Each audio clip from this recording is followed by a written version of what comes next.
C'est l'heure de votre magazine Les Valeurs, un magazine socio-professionnel qui se donne pour mission de promouvoir les mœurs dans tous les secteurs de la vie tout en bannissant les antivaleurs. Mesdames, Messieurs, bonsoir et bienvenue dans ce numéro où nous parlerons de la foi et la raison.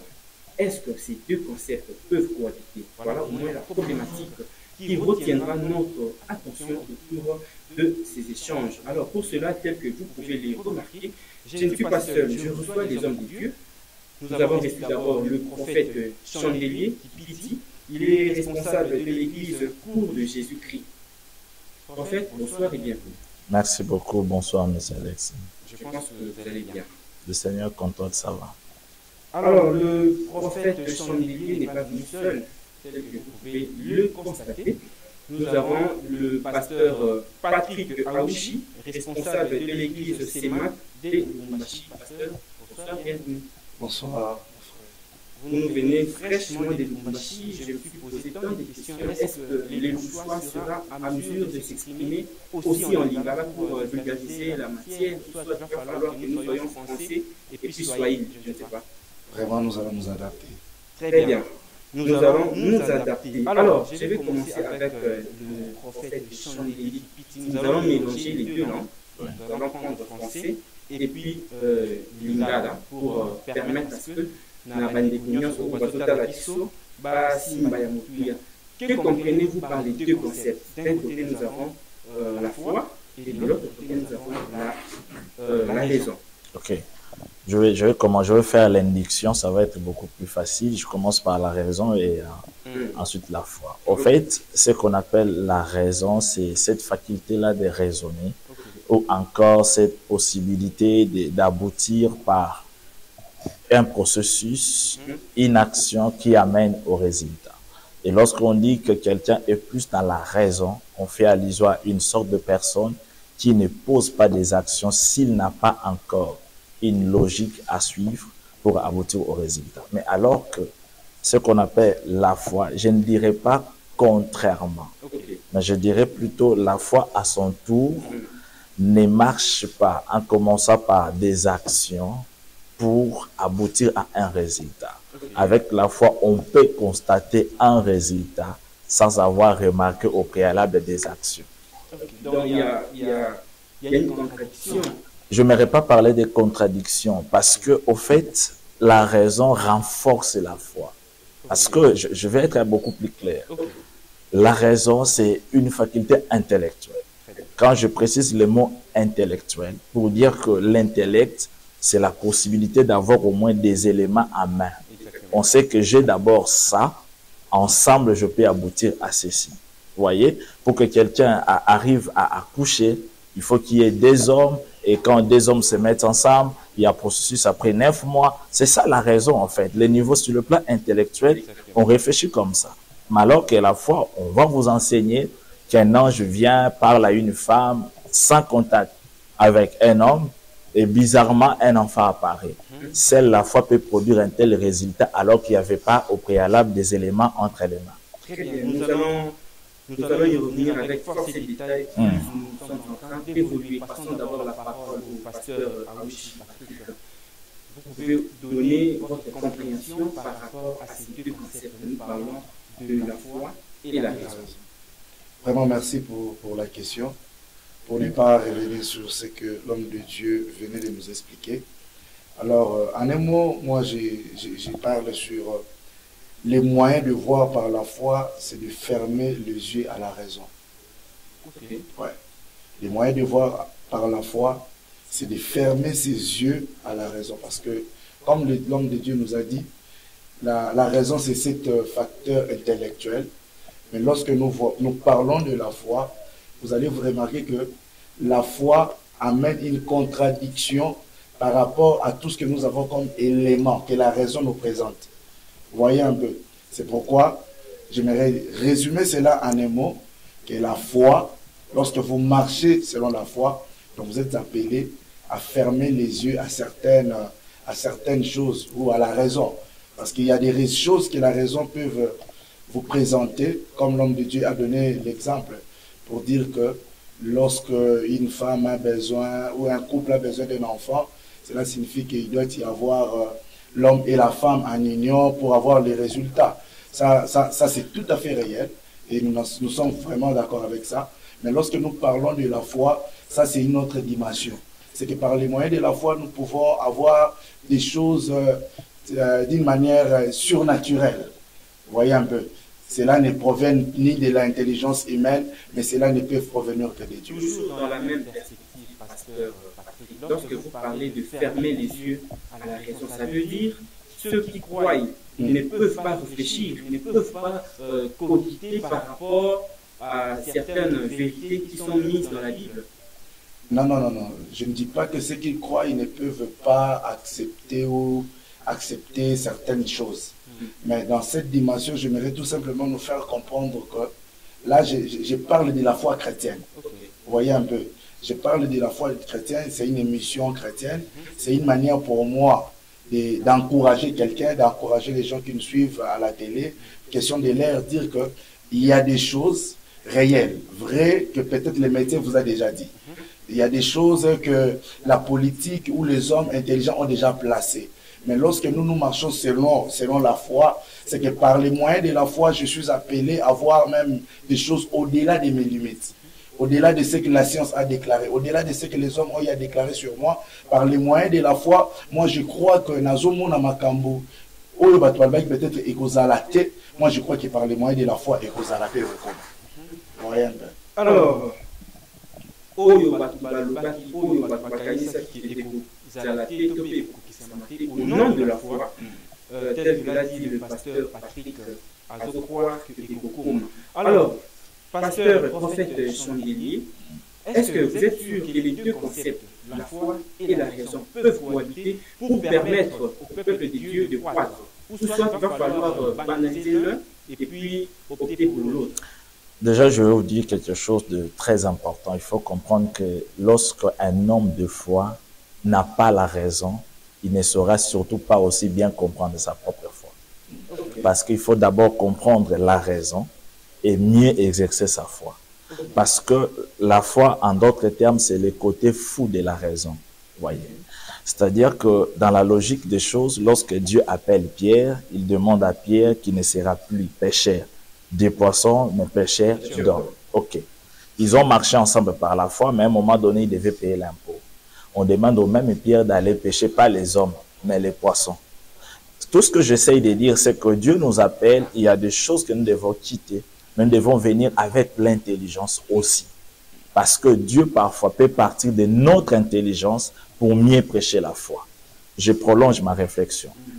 Il appelle Pierre, malgré les dimensions ou les potentiels spirituels de Pierre, mais quelqu'un comme Pierre ne peut pas aller prêcher en Grèce, par exemple.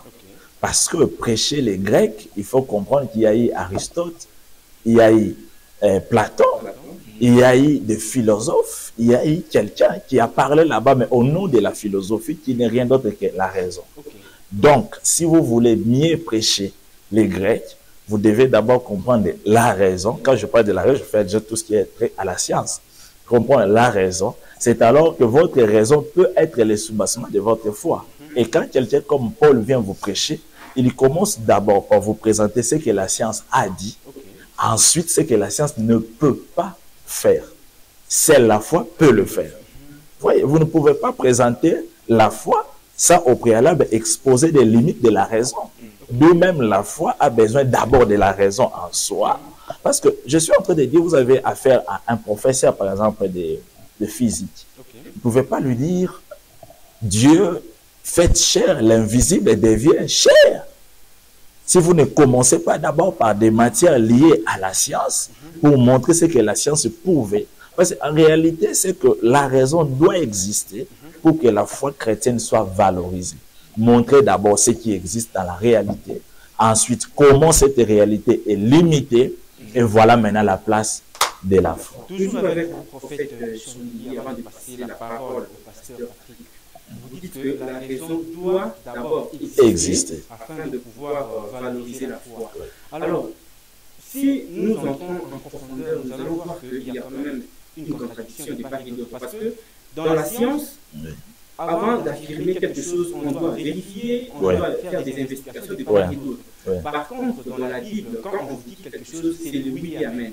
Comment pouvez-vous faire cohabiter ces deux concepts au moment où, de pas déjà en amont, il y a une contradiction qui s'annonce? Non, je vais vous aider, c'est très simple.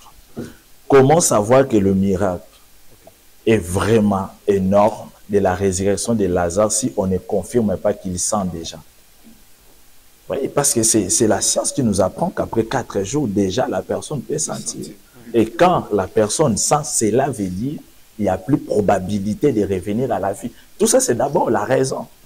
D'où, quand on connaît ça et qu'on voit quand même Lazare ressuscité, on dit que c'est énorme. Mais pour même qu'on parle d'un miracle lié à la foi, il faut qu'on reconnaisse d'abord que la science a commencé ici jusqu'ici. C'est la science qui nous dit quand quelqu'un est mort, on ne peut plus entendre, c'est la science. Maintenant, comment on peut dire à Lazare, sors, il attend, il vient. Donc, commençons d'abord par dire ce que la science existe. C'est alors on peut remarquer combien la foi est énorme. Alors, vouloir écarter la science et n'enseigner que la foi, eh bien, cet enseignement ne peut pas passer chez les hommes intelligents. Les intelligents veulent d'abord qu'on commence par ce qu'ils connaissent avant qu'on leur dise ce qu'ils ne connaissent pas. Pasteur Patrick, revenons à vous. On dit que on ne réfléchit pas quand il s'agit des affaires des dieux. Comment réagissez-vous par rapport à cette affirmation? Est-ce que vous êtes d'accord ou soit vous émettez un point de vue contraire? Je mettrai un point de vue contraire par rapport à cela. Pourquoi? Parce que si, je ne sais pas dans quel contexte où les gens disent que Namakamanzambe va réfléchir à Mingeri. C'est la raison pour laquelle vous allez remarquer qu'aujourd'hui nous avons une église faible, tout simplement parce que nous avons appris aux gens la prière. Mais il y a beaucoup de choses que nous avons eu à négliger, par exemple dans le domaine de la science. Et pendant que nous sommes là toujours avec les gens, les aider à prier, montrer aux gens comment parler en langue, il y a certains aspects de la vie que nous ignorons. Or, si nous voulons que l'église actuelle, ils ont la casse, ils ont la batu, c'est quand même intelligent et puis intellectuel. Vous allez voir que beaucoup de choses vont changer dans la vie de Banananzam. Lorsque vous dites qu'aujourd'hui l'église est faible, vous faites allusion à quoi? Les chrétiens n'ont pas étudié, les chrétiens ne sont pas intellectuels, les chrétiens sont faibles. En quoi? Bon, lorsque j'ai dit ça, Nazo martelé beaucoup plus dans le sens où, vous voyez, par rapport à ce que l'homme de Dieu venait de nous dire ici, que dans le domaine de la science, les anabiloko aux sciences et autres alisabiso. Mais lorsque vous allez dans la foi, vous allez remarquer qu'on dit à Lazare sort, mais quelqu'un qui était mort pendant 4 jours, la science nous révèle que non, il sent déjà, mais on dit à un mort de sortir et le mort sort de là où il était. Vous voyez un peu. Maintenant, on a Zolobaké, il y a un problème, c'est que les choses de Dieu ont été très mal présentées. Pourquoi je dis ça? Ça a été très mal présenté, pourquoi? Parce que nous, les hommes de Dieu, ont l'habitude d'encourager peut-être les gens à venir à l'église, venir servir le Seigneur, mais il y a certains aspects où il ignore. Vous voyez, vous pouvez être à l'église 24 heures sur 24 heures, chaque jour vous êtes à l'église. Mais n'oublions pas que nous sommes appelés à étudier. Aujourd'hui, nous avons tous des WhatsApp, mais ce sont ces gens-là que nous appelons des hommes de science, nous les traitons de tous sortes de mais ce sont eux qui ont fabriqué ça. Mais nous voulons maintenant, dans cette génération, par la grâce de Dieu, que nous ayons aussi des chrétiens. Il n'est pas seulement fort en parler en langue, mais quand il s'agit aussi de la création, on appelle chrétien, créer puis application créer et cela sera une très bonne chose pour nous. Prophète de Chandelier, est-ce qu'aujourd'hui, à force de trop prier, à force de beaucoup prier, le fait d'avoir des églises dans nos différents milieux de vie, vous allez entrer, vous allez parcourir une avenue où vous trouvez peut-être 4 ou 5 églises. Le fait de beaucoup prier peut promouvoir le développement au sein de la société. Bon, en fait, j'aimerais être beaucoup plus approfondi dans ça. Déjà, il faut comprendre que l'Église est une entreprise de Dieu descendue sur la terre. L'Église, étant qu'entreprise, a aussi un produit à vendre. Et ce produit s'appelle la parole, à l'occurrence pour gagner gratuitement les âmes. Ok? Étant qu'entreprise, elle doit répondre aussi aux normes de la société. Pour qu'une société se développe, il faut généralement 4 éléments. Premièrement, il faut qu'il y ait des élites. Deuxièmement, les libertés des expressions. Troisièmement, les autres que j'appelle éléments de comparaison. Quatrièmement, un problème à résoudre. Je prends seulement les premiers aspects. OK. Il faut qu'il y ait des élites. Qui sont les élites? Ce sont les meilleurs d'entre les autres. C'est que l'Église aussi, il n'y a pas que les côtés beaucoup prier. L'Église n'enseigne pas qu'à prier. L'Église enseigne aussi les mœurs. Je vais vous dire, ça va peut-être vous choquer. Lorsque Dieu a donné la loi, il n'a pas donné que des lois sacerdotales ou des lois cérémoniales. Lorsque je dis sacerdotal, ça fait déjà tout ce qui a trait au sacerdoce, comment immoler l'agneau, etc. Non, il y avait aussi des lois morales et civiles, s'il vous plaît. Et lorsque on dit une loi civile, vous comprenez, ça fait allusion à la société, à la civilité, comment l'autre peut se comporter par rapport à l'autre. D'où maintenant, si on veut convertir tout ça au temps de la grâce, c'est qu'un prédicateur, on n'enseigne pas que les choses spirituelles. On enseigne sur comment être utile dans la société. Parce que dans nos églises, il y a des médecins, il y a des avocats, mais on veut en sorte que parmi ces médecins, qu'il y ait des meilleurs. Par exemple, Joseph avait les dons d'interpréter les songes. Il avait des dons de voir également des songes. S'il était peut-être frère de nos églises, on ferait de lui un prophète. Mais dans le plan de Dieu, il était un politicien, un premier ministre, tout en ayant des potentiels spirituels. C'est que même Dieu peut nous prendre à l'église, mais pas pour qu'on travaille forcément à l'église. C'est que lorsqu'on enseigne, on veut que les gens prient beaucoup. C'est pour qu'ils sortent et qu'ils soient utiles dans la société selon les différents domaines. Mais est-ce que, lorsque vous regardez les différentes réalités aujourd'hui au sein de l'Église, on peut dire que l'Église est en train de bien accomplir sa mission, de pouvoir enseigner aux fidèles, d'être utile au sein de la société, ou soit on est allé ailleurs, parce qu'aujourd'hui c'est toujours la prospérité qui est beaucoup plus enseignée. Maintenant, au point vraiment où il y a des poteaux pour ça, la mais apparemment, on a. Donc, le pessimo Congo, si je peux dire comme ça, le pessimo Congo, on a essentiel. Je ne sais pas vraiment ce que vous appelez essentiel parce que les mots essentiels chez les chrétiens fait allusion au ciel. Ok. Maintenant, sur la terre, tout ce qui se passe, ils font partie des éléments, mais pas le fondamental. Voyez? Maintenant, s'il faut parler en termes de mission, si l'Église a réussi sa mission à échouer par rapport à ce qui se passe, même si j'ouvre une parenthèse parlant de la prospérité, si cette prospérité peut amener un chrétien à construire une entreprise et engager les autres, tant mieux. Cet enseignement-là a raison d'être. Mais si cette prospérité peut être vaguement enseignée, c'est là où le bas blesse. Et moi, je pense, en termes de mission, s'il vous plaît, les églises et l'église, il faut commencer toujours par les différencier. Chez nous, les chrétiens, lorsqu'on parle des églises, on fait allusion au bâtiment. Et à ce niveau-là, si on parle de la mission par rapport à la société, précisément, la société congolaise, je dirais non. Les églises n'ont pas atteint la mission. Très bien. Merci beaucoup, prophète Chandelier.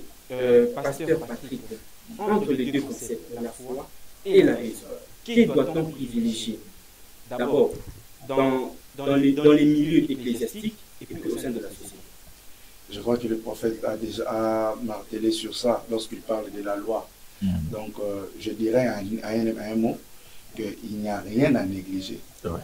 Voyez un peu, il n'y a rien à négliger parce que, je peux dire, c'est comme une complémentarité. Effectivement. Il faut que la raison soit là pour que la foi aussi soit manifestée.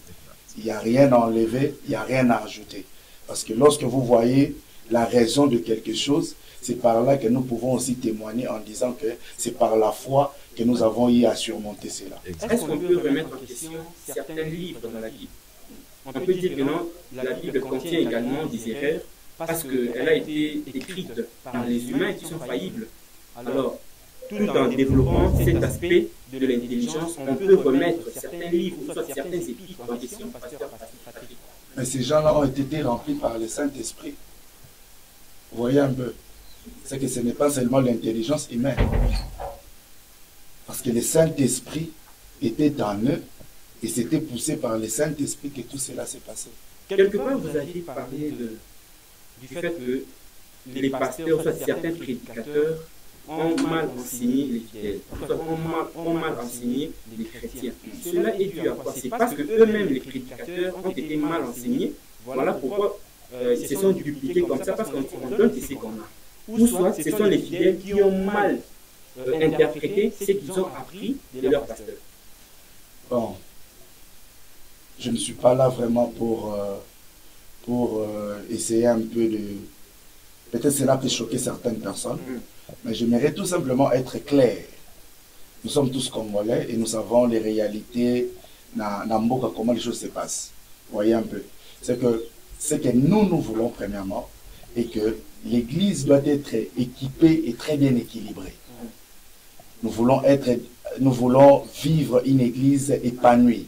Lorsque je parle de l'épanouissement, c'est que même dans les domaines de la science, nous voulons vraiment qu'il y ait des gens capables ou baroki kochape maele na bango en place pour que Babilo comme Soussou, Oyo, parmi tant d'autres, vous avez même souligné sur l'Église est beaucoup plus basée sur la délivrance. Or, le prophète a bien dit ici que dans nos églises, il y a des intellects, il y a des docteurs, il y a des avocats. C'est que dans l'église,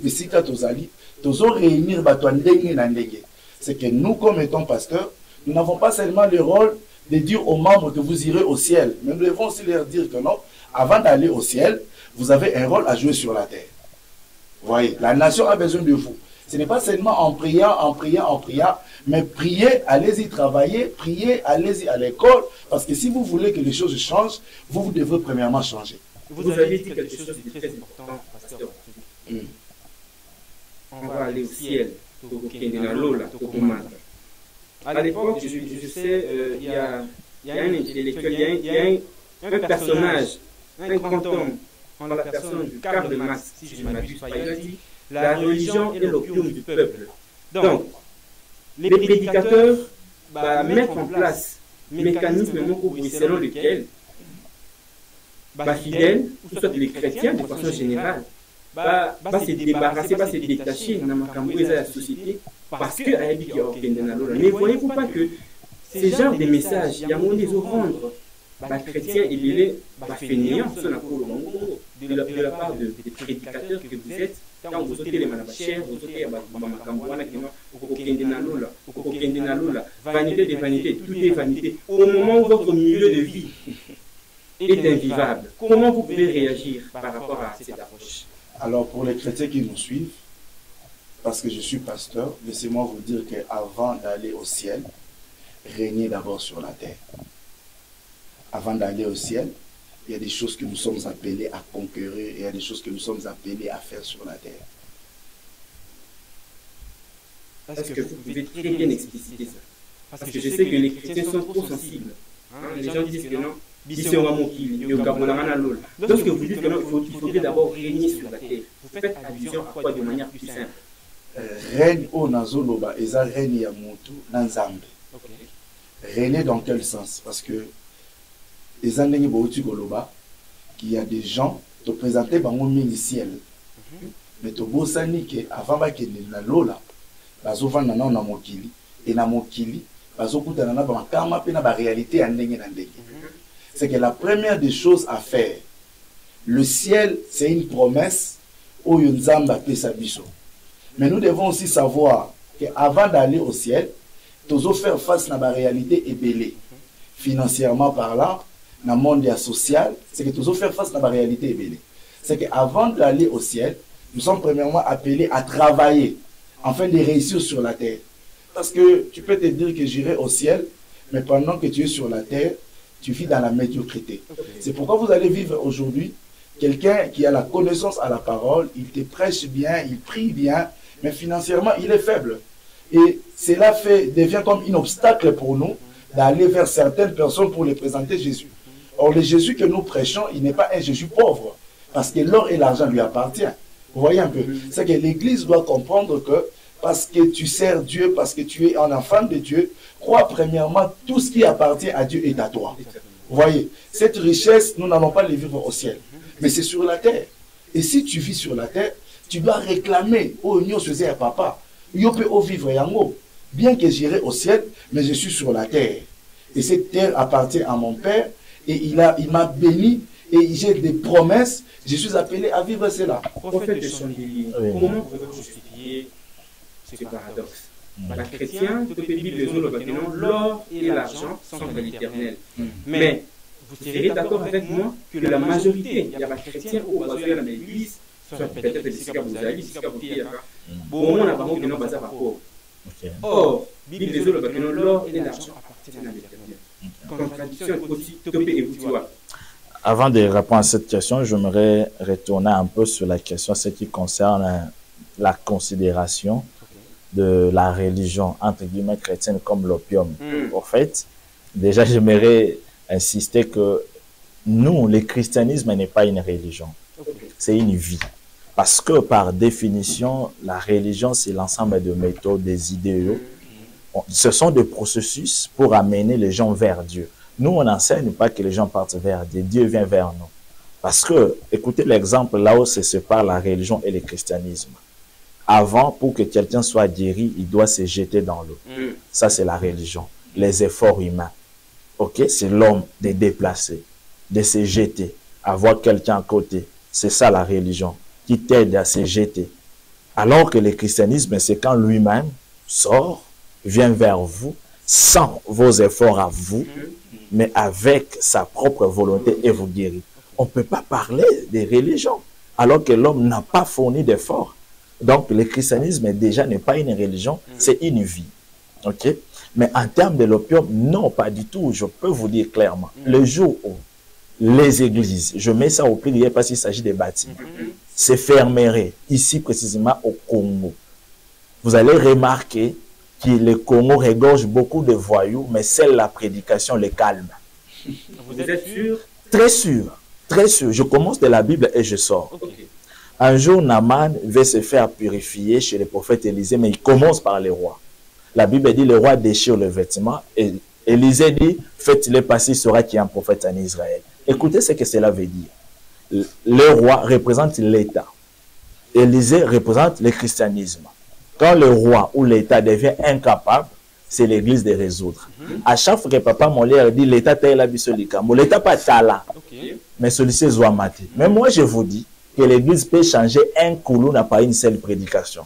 Une prostituée peut devenir une servante de Dieu. C'est que l'État ne peut pas faire, mais l'Église peut le faire.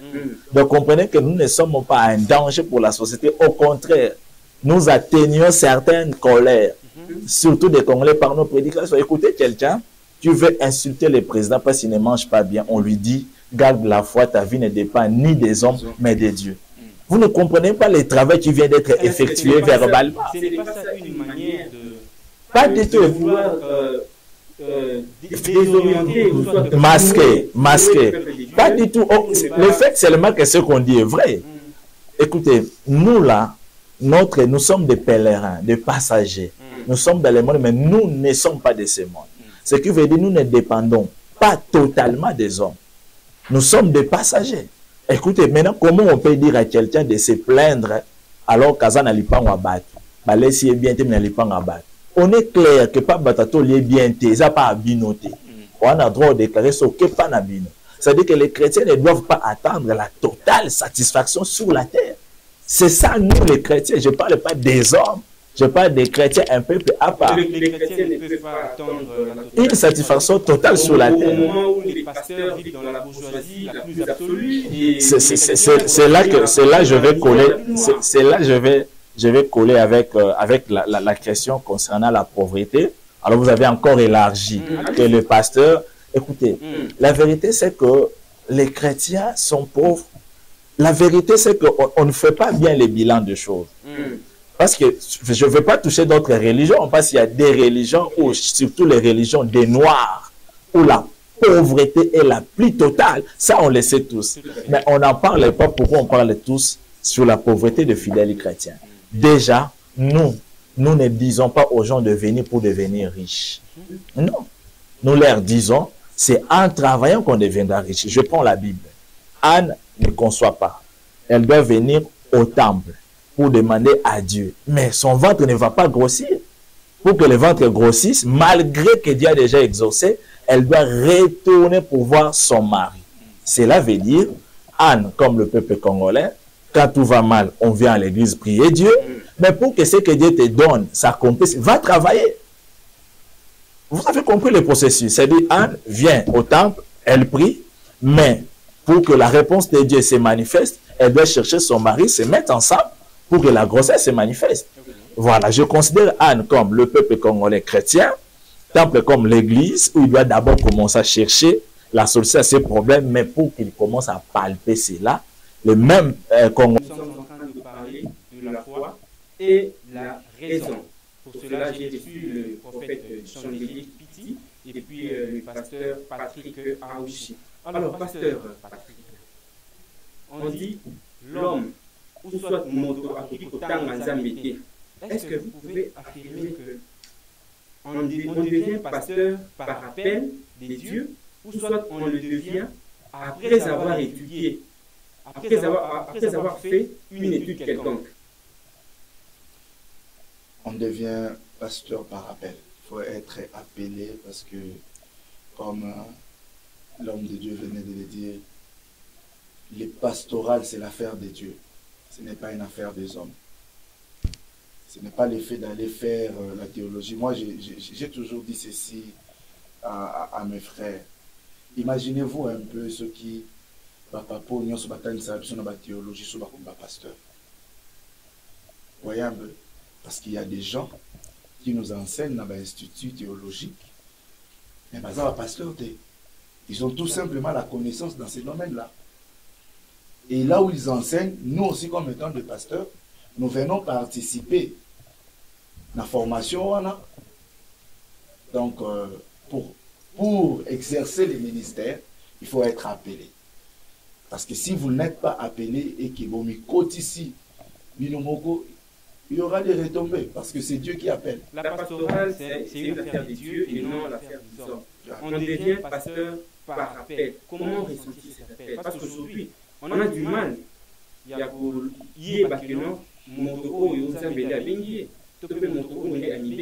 mal. Quels sont des éléments, quels sont des symptômes qui vont démontrer noir sur blanc que celui-ci a reçu l'appel authentique de Dieu et puis il est pasteur par appel et non après avoir fait une étude quelconque? Je vais te répondre vraiment d'une manière très simple.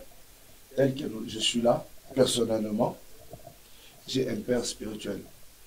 Dans la vie chrétienne, c'est toute une école. Donc je sais d'où Dieu m'a pris. Je suis né de nouveau. Après ça, j'ai une église d'attache. J'ai un père spirituel. Et n'oublie pas, mon frère, les dieux de la Bible parlent. Dieu peut te parler, Dieu peut aussi me parler.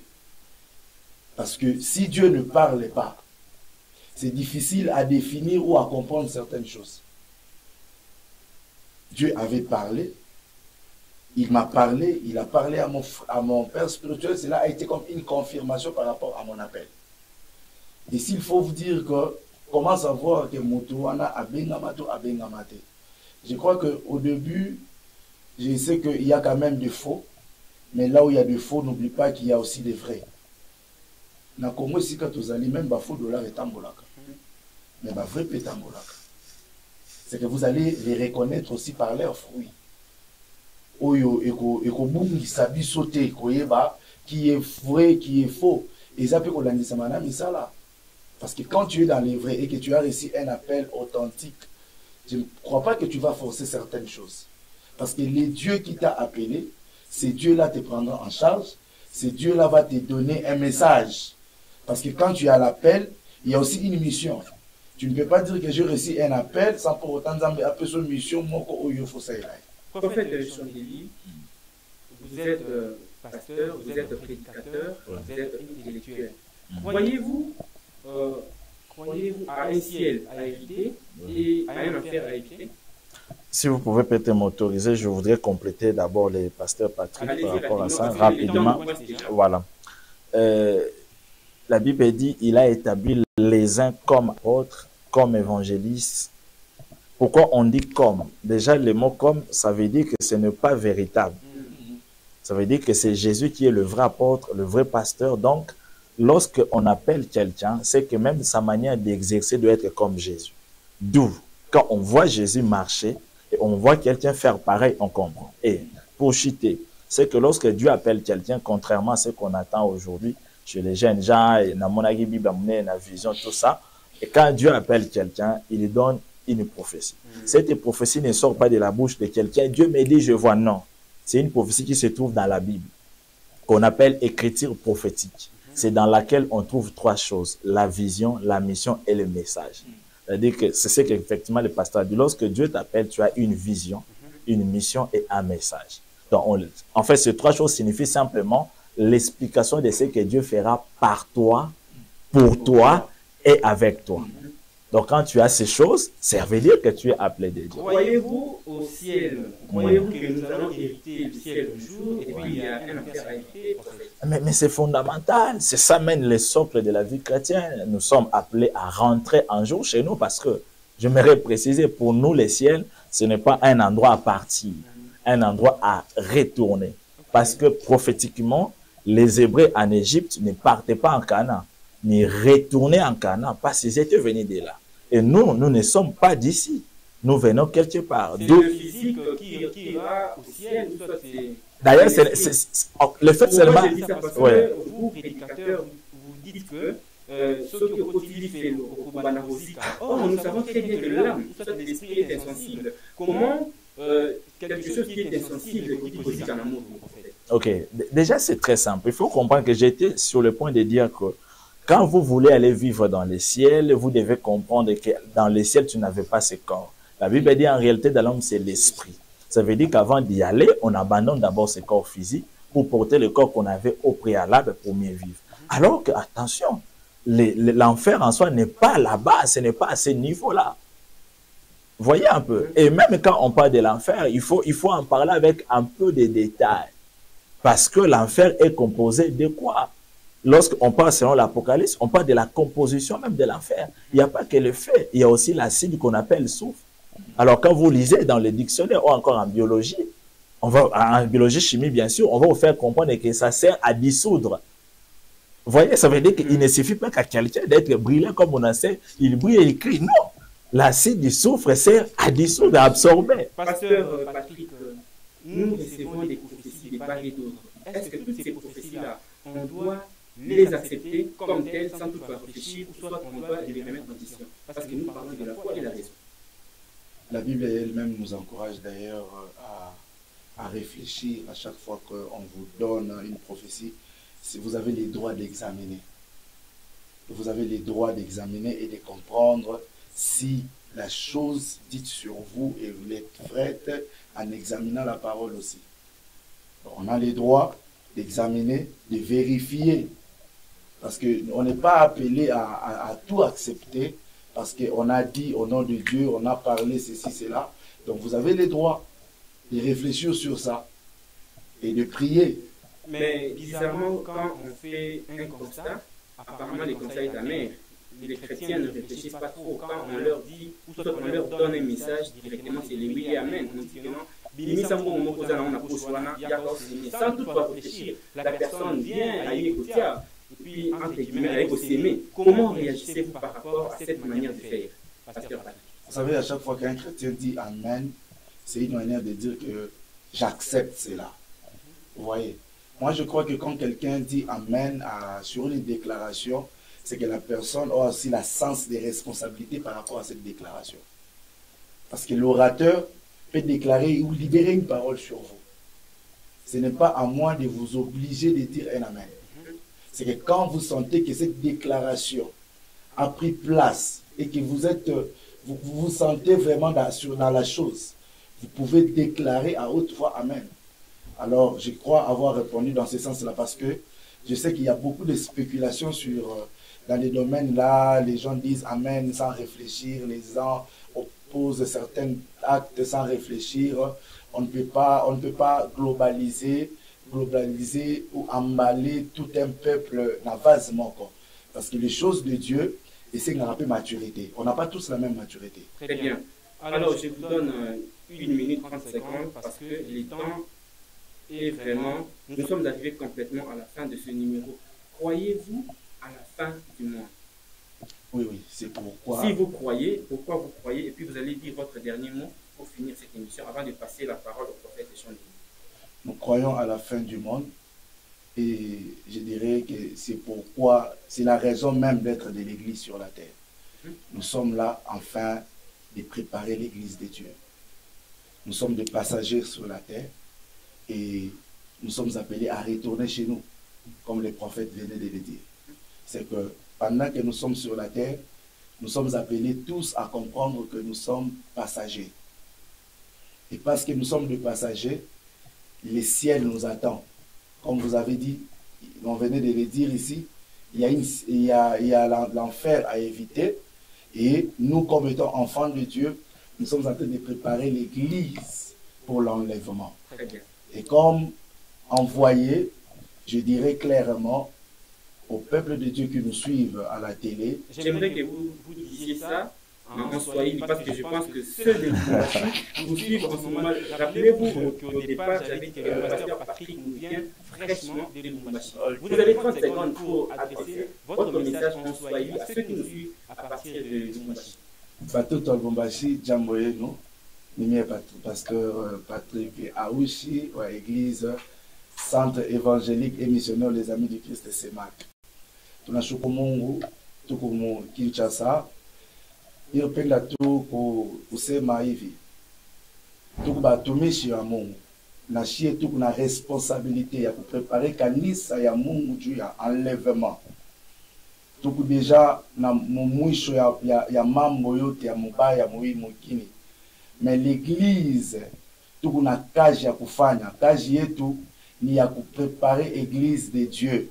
Dieu il y a enlèvement, Dieu il y a enlèvement.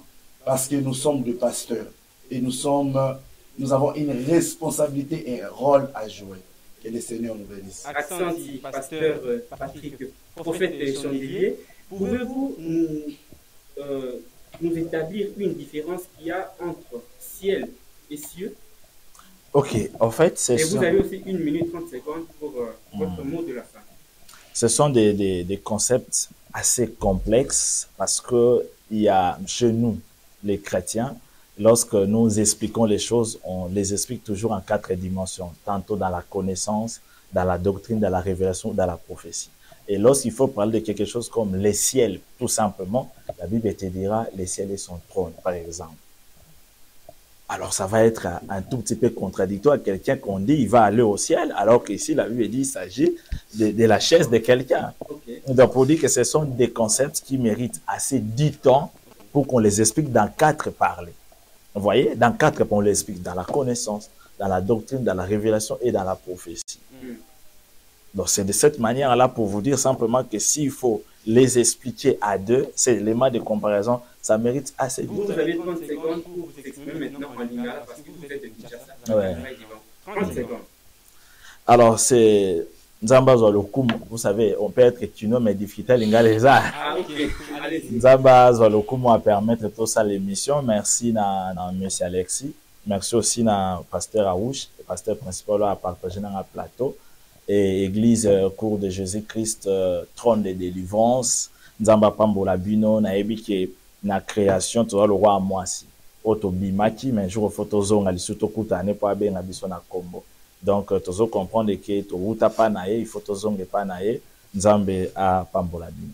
Merci à vous, prophète Chandelier, d'être venu. Je vous en prie. Merci à vous, pasteur Patrick. Merci, papa Alexis. Mesdames, messieurs, ce numéro touche complètement à sa fin, mais avant de me séparer de vous, je vais passer mes sincères salutations à celui qu'on appelle Sadi Pongo et Jigel Pongo et Judith Maketa de la part de Galaxy Mwanda. Nous allons souhaiter également un heureux anniversaire à Lesline Luzolo. Heureux anniversaire à toi. Bénis le Seigneur pour ce jour. Pense à tes parents, pense à tes frères, pense à toute ta famille. Heureux anniversaire à toi, Lesline Luzolo. Alors, restez connectés, restez branchés, restez scotchés sur nos antennes. Au revoir et à la prochaine.